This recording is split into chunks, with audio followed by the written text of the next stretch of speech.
Hey, Twin Falls! Hey! What'd you do last week, Deb? Saturday, we actually had Mr. and Mrs. So Santa and Mrs. Claus came to the visitor center. Oh my gosh, we And saw him. We were there. I know! And the pictures are so cute. Maybe we can post some. But anyway, it was put on by the Magic Valley 9/11 Memorial Committee. They put on this Meet Mr. and Mrs. Claus, and we had this awesome Santa and Mrs. Claus and free pictures for the kids. Super fun. And it was adorable. There were a couple times where tears came to my eyes because they were just the cutest and the kids were so excited. So it was precious. a great thing. What's going on this week is the Living Nativity here in Twin Falls on 1267 Madrona Street. My family participates in this every year. I think we've done it the last 5 years now. Wow. It's, I've seen pictures and I can't wait to see it in person. This year I get to come. Yeah, just a private family in the community puts on this event for the entire community. The only thing they ask is a donation of canned food, and you can come in and walk around Bethlehem. They have like the whole setup, all these little like shops and costumes and people like pretending to be from that day and age.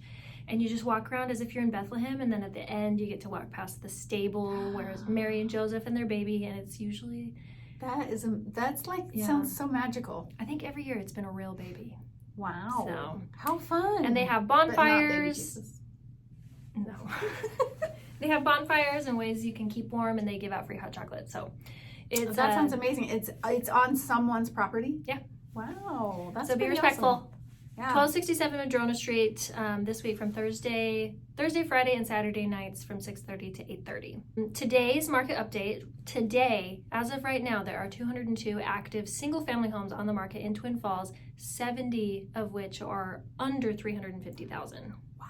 Come buy a house. Yeah, there's plenty to choose from. Yeah. The new segment is Hot Tip for you Hot buyers tips. out there, and this one's brought to you by Deb. What'd you learn this week? Well, I learned at Caravan. So Caravan is where We've already told them what Caravan Oh, is. okay.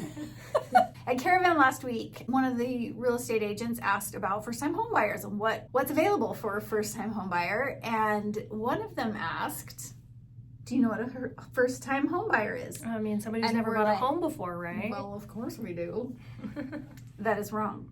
She said a first-time home buyer, to qualify as a first-time home buyer, it means you have not paid mortgage tax for the past 3 years. So if you've had a home, if you've purchased a home renting before for 3 years, and then have been renting, you can qualify as a first-time home buyer. There may be other things in addition to that, but that's something that I learned, and we were all like, what? yeah, that's So when you that. talk to a lender, ask them about that because they will know. this week's awkward moment is brought to you by the DMV, as they all are. Yay, go DMV! You know, I always thought that the DMV, and I'm sure there's a lot of nice people who work there. I haven't heard of I haven't met any yet. Actually, just kidding. There were a couple, but If you work at the DMV, be the change. yeah. It took me 7 or 8 times to finally get my license.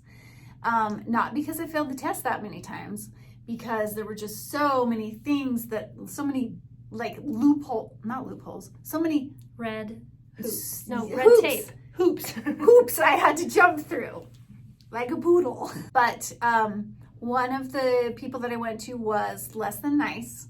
And my awkward moment was, so by that time we were both sick of each other, I think.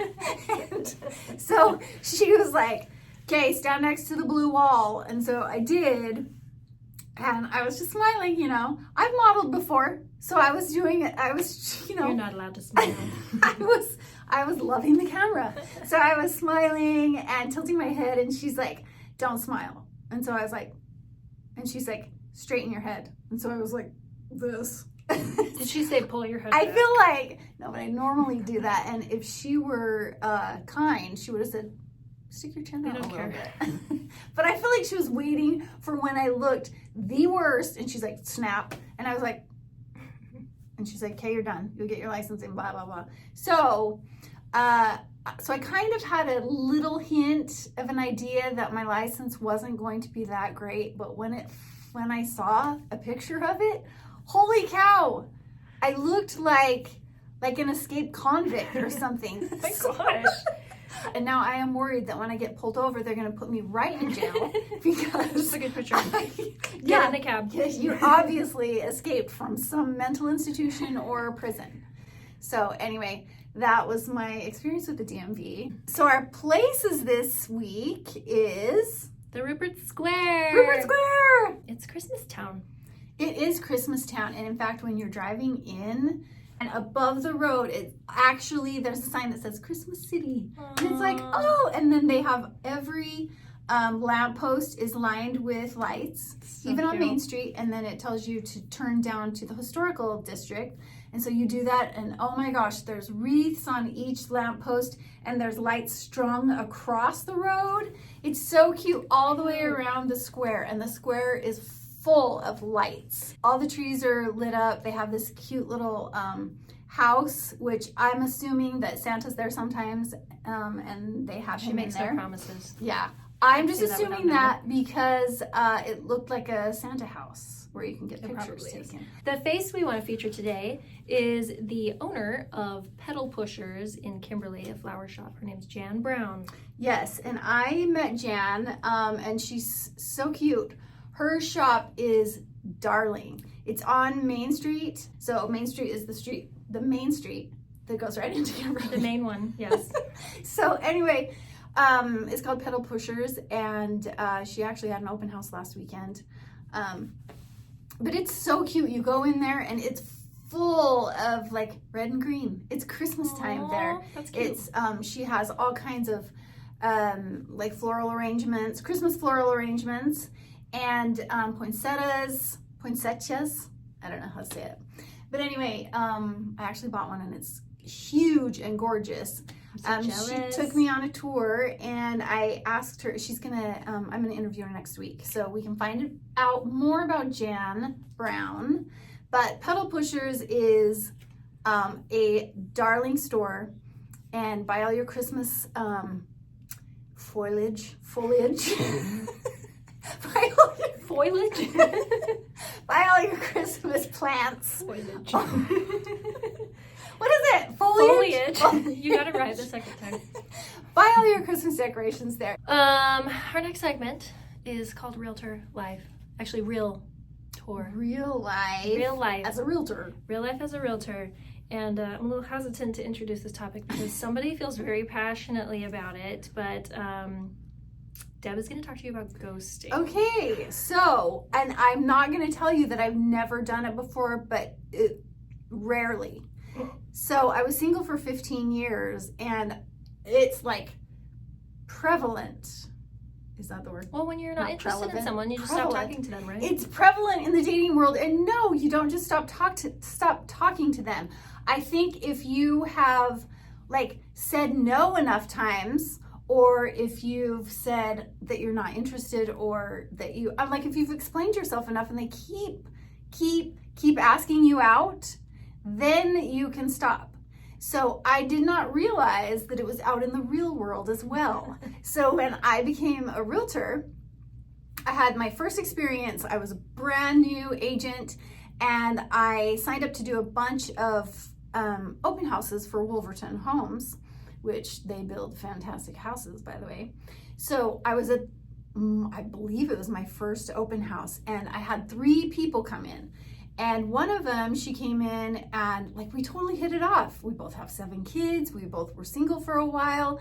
And, you know, she was just like chatting with me, and she's like, I would love to look at a couple other homes.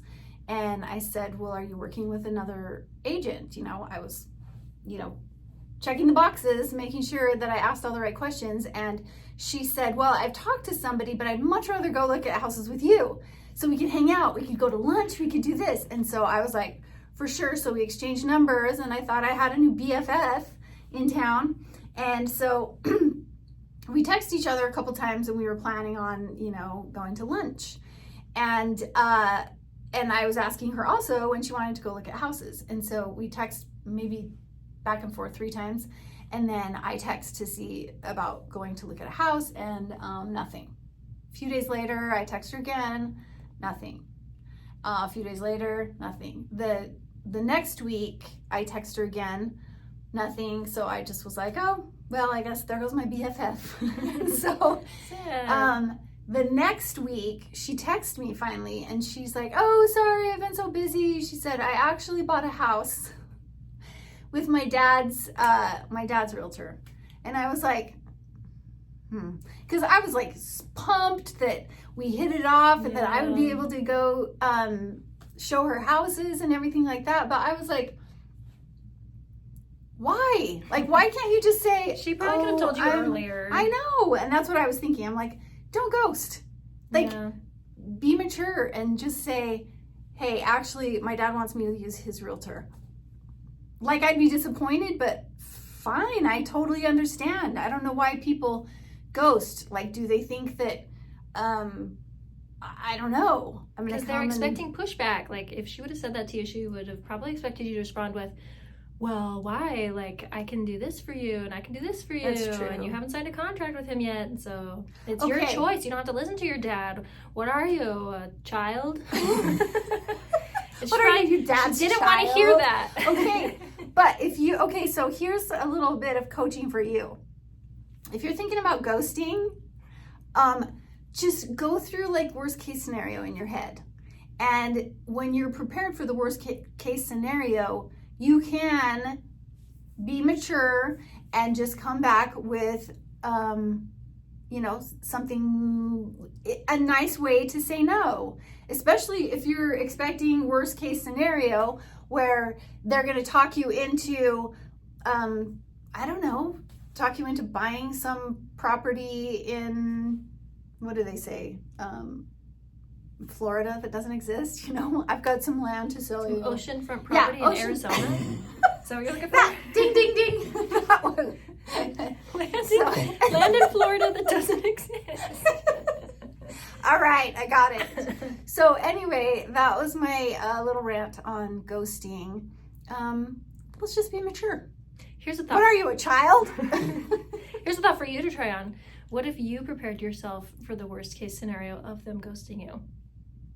That's true. Then I would just be prepared and it wouldn't bug me as much. Maybe it would. It used to bug me too, but it literally happens all the time. It's frustrating. So I guess this is something that I'm going to have to live with, and maybe I'll go worst case scenario that every single person that I talk to is going to ghost me. Yes. I will not. Treat every moment like it's your last. No! It doesn't apply here. Yes, it does. It could be the last time you ever talk to this person. Get them to sign a contract now. Okay. All right. You will have no other opportunities. Okay.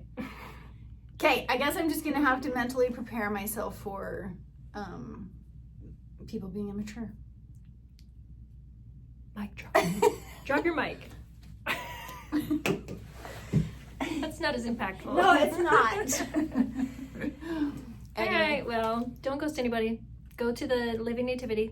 Have a good week. Okay, bye.